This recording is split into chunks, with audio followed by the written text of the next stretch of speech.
Hello everyone, welcome back to my channel Discover and Learn with Aren। आज मु आपण मानक पाख गोटे नुआ वीडियो नहीं पळे आछि किपरि आपण माने मोबाइल घरे बसिकी स्कॉलरशिप अप्लाई करिवे post matric scholarship full process आज मु मोर मोबाइल रे करिकी देखेबी। आपण माने मध्य मो सहित वीडियो रे शेष पर्यंत रुहंतु देखिबे मोबाइल रे किपरि अप्लाई करा जाउछि। चलंतु बढ़िबा आगो को वीडियो टी को डेरी न करिकी आगो को बढ़िबा आ वीडियोटी को शेष पर्यंत देखा चेष्टा करेंगे। जदि वीडियोटी को अधारू आप छाड़देवे आग को कौन हो कि जापर तेणुक चलतु आग को वीडियो बढ़िया। गूगल टी ओपन कर सारिकी आप लॉगिन पेज रे स्टूडेंट लॉगिन आईडी रे क्लिक कर सारापर निजर आईडी रे लॉगिन हो जाए अप्लाई स्कॉलरशिप उपरे क्लिक कलापर यहीपरी गोटे पेज पलि आसो पर्सनल इनफॉरमेशन उपर स्टूडेंट इनफॉरमेशन तापर ये आप सबू डाटा को फिल करेंगे। जमीती कि प्रथमे डिपार्टमेंट को चॉइस करेंगे। डिपार्टमेंट रे आप SC/ST होते SC/ST वेलफेयर डिपार्टमेंट को क्लिक करेंगे। तापर ये स्कीम रे पोस्ट मैट्रिक स्कॉलरशिप अप्लाई करेंगे। पोस्ट मैट्रिक स्कॉलरशिप उपरे क्लिक करेंगे। तापर ये बेसिक इनफॉरमेशन को आसिकी देखो निजर नाटा ऑटोमेटिक पळे आसो कैटेगरी चॉइस करेंगे SC/ST जहाँ होती आप क्लिक करेंगे। तापर ये फीमेल कि मेल होते फीमेल मेल चॉइस करेंगे। तापर ये आपण रिलीजन कौन अच्छी हिंदू क्रिश्चियन जहाँ भी अच्छी ये जो PVTC अच्छी से न ही रहा देवे। तापर ये जाति आपण जाति जहाँ होती जाति मेंशन करेंगे। आ डेट ऑफ बर्थ टी ऑटोमेटिक पळे आसो। आधार कार्ड भी वेरीफाई जदि करार अच्छी वेरीफाई करेंगे OTP देकी यहीपर ग्रीन गोटे ग्रीन रेखाटे आसीजो your Aadhaar card is seeded with your bank तले mobile number alternative mobile number आ मेल आईडी टी भी ऑटोमेटिक पळे आसो। ये बापा ना तारे लिखिदेवे ऑक्युपेशन कौन केते पढ़ी ऑक्युपेशन कौन लिखिए। तापर माँ को ना एवं माँ केते पढ़ी माँ को ऑक्युपेशन टी कौन लिखिदेवे। ये तापर ये तौक पलि आसबे एड्रेस इनफॉरमेशन रे निजर गाँ डिस्ट्रिक्ट लिखिए। तापर विलेज तापर पंचायत कौन अच्छी लिखिदेकी गाँ एवं पिनकोड टी लिखिदेकी सारापर तौक तले पुणी फिलअप करदे फुल एड्रेस टी को ये तले फिल करदे से 200 कैरेक्टर भितर हो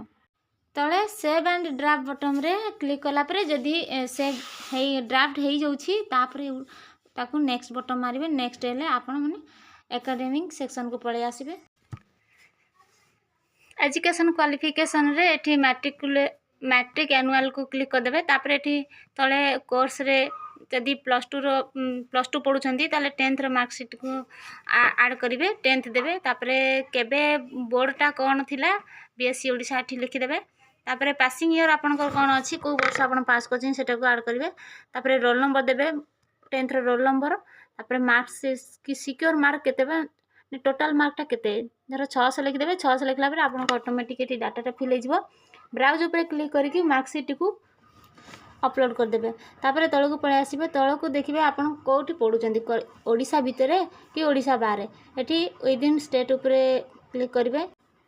कॉलेज टी कौ डिस्ट्रिक्ट अच्छी ये डिस्ट्रिक्ट चॉइस करेंगे। तापर कौ ब्लॉक अच्छी ब्लॉक टी ये क्लिक करेंगे। ब्लॉक रे क्लिक कलापर कॉलेज ना ये सर्च करदे।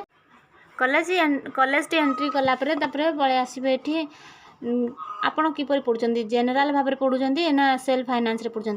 जेनेल रे ही क्लिक करेंगे। तापर कोर्स रे आपण ये कौ क्लास पढ़ुं +2 कि +3 पढ़ुं +2 रे ये क्लिक कर सारापर ये पलि आसबे कौ स्ट्रीम रे पढ़ुं आप आर्ट्स कॉमर्स साइंस जहाँ होती ये क्लिक करेंगे। तापर ये कौ क्लास रे पढ़ुं फर्स्ट ईयर कि सेकेंड ईयर कि थर्ड ईयर ये क्लिक करेंगे। तापर एनरोलमेंट नंबर टी होची आपन को एडमिशन बेले जो स्लिप टी देथिबे सेतरे एनरोलमेंट नंबर टी धर बा रोल नंबर टी ये एंटर करेंगे। तापर केबे एडमिशन करथिले ता तारीख को ये देदेवे एवं तौक आसला परे एडमिशन रजिस्ट्रेशन नंबर देदेवे आउ सेटा केबे रजिस्ट्रेशन होते ता तारीख को ये पकईदेवे। तापर ये आपण तौक आसबे वर्तमान पढ़ुवा समय आपन कौन परीक्षा देइछन्ति कि जदि हाँ ताले हाँ मारिबे आउ जदि नाई ताले एठी नो मारिकी छाड़देवे। ये तौक आसी सारापर ये देखिए रेसिडेंशियल स्टाटस रे आपन हॉस्टल रोते हॉस्टलर मारिबे ना सबुदिन जावासा करते डे स्कॉलर क्लिक कर सारापर तौक आसबे डिटेल्स लास्ट एग्जाम ना आप लास्ट एग्जाम रे कौन पढ़ुले कौ सर्टिफिकेट आप अच्छी तार डिटेल्स ये एंट्री करेंगे। कोर्स उपर आप क्लास लिखिदेवे पासिंग ईयर लिखिदेवे टोटाल मार्कशीट टोटाल मार्क जहाँ थी देदेवे 600 कि केते थी देदेवे तापर मार्क केते आइछन से ऑटोमेटिक पळे आसीबो तापर ब्राउज ऊपर क्लिक कर साला पर मार्कशीट को अपलोड करिवे एवं सेव एंड ड्राफ्ट ऊपर क्लिक करिवे ड्राफ्ट हेबा को टाइम लागिबो तेनु करी टिके समय परे आपण ड्राफ्ट हि जिवो आपनकर डॉक्यूमेंट सब तापर नेक्स्ट ऊपर क्लिक करिकि एलिजिबिलिटी क्राइटेरिया ए स्टेज रे आपनकर कास्ट इनकम रेसिडेंट रो डिटेल्स देबा पड़िबो एठी डॉक्यूमेंट सब अपलोड करिया कहिछि कास्ट और इनकम रे आ सेल्फ डिक्लेरेशन फॉर्म को अपलोड करिया कहिछि जन करी ध्यान देबे तळे अछि प्रथम आपण इनकम सर्टिफिकेट रो नंबर टी दे देबे तापरे नंबर टी देला परे आपण एठी केते इनकम अछि आपण को फैमिली इनकम रो अमाउंट पकेबे तापरे एठी कहा ना रे इनकम सर्टिफिकेट टी इशू हेछि से ना तांकर ना लेखि देबे तापरे तळको आसला परे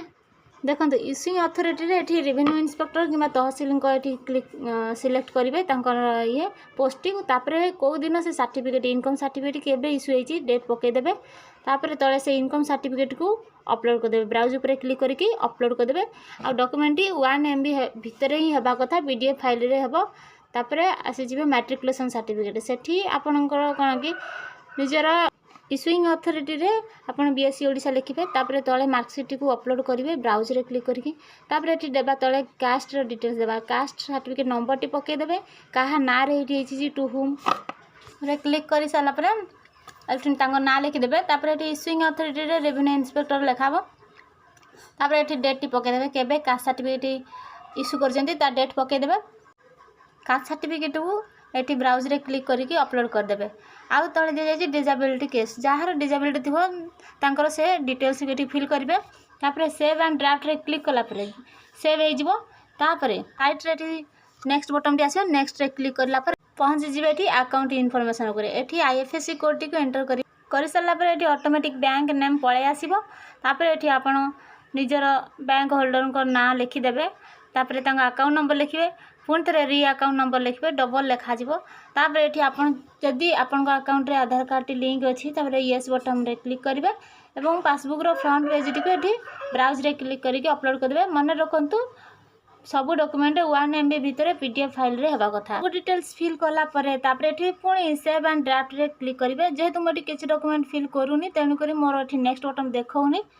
जदि आप एठी सब डॉक्यूमेंट ठीक से फिल करूछंती डाटा सब फिल करूछंती तापर एठी आपन को सेव एंड ड्राफ्ट परे आसी जिवो नेक्स्ट बटन टी आपन क्लिक कला परे तापर मेन पेज को पळे आसीबे जेते सब डॉक्यूमेंट आपन फिल करिसंती बा जे कोनसी डाटा सब देइसंती टोटल एठी पळे आसीबो देखि देबे एठी जदि कोनसी भूल भटका थिबो आपन